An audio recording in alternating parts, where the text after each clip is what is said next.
নমস্কাৰ বন্ধু বান্ধৱীসকল, ঘৰুৱা দিশলৈ স্বাগতম জনাইছোঁ। 6 অক্টোবৰৰ পৰা 9 অক্টোবৰৰ ভিতৰত এই ৰাশিৰ ভাগ্যত লাগিব লটাৰী।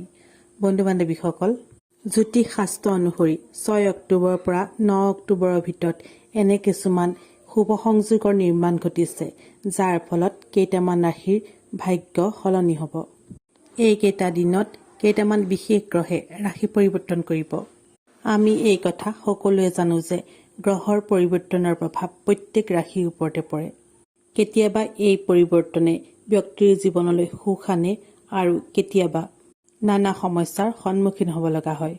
গ্ৰহৰ শুভ সংযোগৰ লগতে 9 অক্টোবৰত 90 বছৰ পাছত দেখিব লক্ষী পূৰ্ণিমাৰ জোন। আজিৰ এই ভিডিঅ'ত যিকেইটা ৰাশিৰ বিষয়ে ক'ম, এইকেইটা ৰাশিৰ ওপৰত গ্ৰহৰ শুভ প্ৰভাৱৰ লগতে মা লক্ষীৰ অসীম কৃপা থাকিব, যাৰ ফলত এই ৰাশিৰ জাতক জাতিকাৰ জীৱন সম্পূৰ্ণৰূপে সলনি হ'ব। বন্ধু বান্ধৱীসকল, আজিৰ এই ভিডিঅ'ত সেই ভাগ্যশালী ৰাশিকেইটাৰ বিষয়ে ক'ম, লগতে এই ৰাশিৰ জাতক জাতিকাৰ কি লাভ হ'ব সেয়াও ক'ম। যদি সেই ভিডিঅ'টো চাই ভাল লাগে, এটা লাইক কৰিবলৈ নাপাহৰিব। ঘৰুৱা দিশা চেনেলটো যদি প্ৰথমবাৰলৈ চাইছে, চেনেলটো ছাবস্ক্ৰাইব কৰি ল'ব আৰু কাষতে থকা বেল আইকনটো প্ৰেছ কৰি দিব, যাতে আহিব লগা নতুন নতুন ভিডিঅ'বোৰ প্ৰথমেই চাব পাৰে। তেনেহ'লে পলম নকৰি জানো আহক সেই বিশেষ ৰাশিকেইটাৰ কি লাভ হ'ব। 6 অক্টোবৰ ৰাতিপুৱাৰ পৰা 9 অক্টোবৰৰ ভিতৰত এই ৰাশিৰ জীৱন সম্পূৰ্ণৰূপে সলনি হ'ব। এতিয়াৰ পৰা এওঁলোকৰ ভাল দিন আহিব। মা লক্ষ্মীৰ কৃপাত এওঁলোকৰ ধন ধানৰ অভাৱ দূৰ হ'ব। হঠাৎ ধন প্ৰাপ্তিৰ যোগো মিলিছে, যাৰ ফলত এওঁলোকৰ ঘৰলৈ সুখ শান্তি আহিব। এই সময়ছোৱা আপোনাৰ মন প্ৰসন্ন হৈ থাকিব। সমাজত মান সন্মান বাঢ়িব। আৰ্থিক দিশ আগতকৈ যথেষ্ট উন্নত হ'ব। এই ৰাশিৰ জাতক জাতিকাৰ যিসকলে ব্যৱসায় কৰে, তেওঁলোকে ব্যৱসায়ত বিস্তাৰ দেখা পাব। চৰকাৰী চাকৰিয়ালসকলৰ পদোন্নতিৰ যুগ, আৰু যিসকলে চৰকাৰী চাকৰি বিচাৰি আছে, তেওঁলোকৰ চাকৰিৰ পূৰ্ণ সম্ভাৱনা আছে।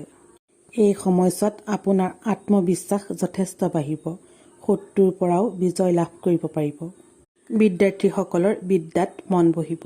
স্বাস্থ্যৰ দিশৰ পৰাও এইসকল জাতক জাতিকাৰ শুভ ফল লাভ কৰিব।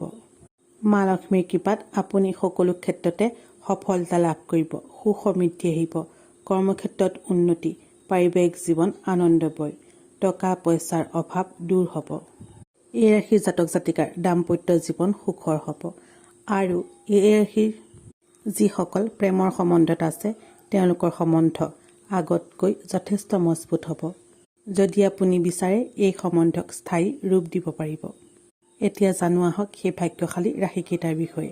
প্ৰথমটো ৰাশি হৈছে কন্যা ৰাশি, মেষ ৰাশি, কুম্ভ ৰাশি, তুলা ৰাশি, বৃষ ৰাশি, কৰ্কট ৰাশি আৰু বৃশ্চিক ৰাশি। বন্ধু বান্ধৱীসকল, যদিহে ভিডিঅ'টো চাই ভাল লাগিল, কমেণ্টত শুদ্ধ মনে লিখিব জয় মা লক্ষ্মী।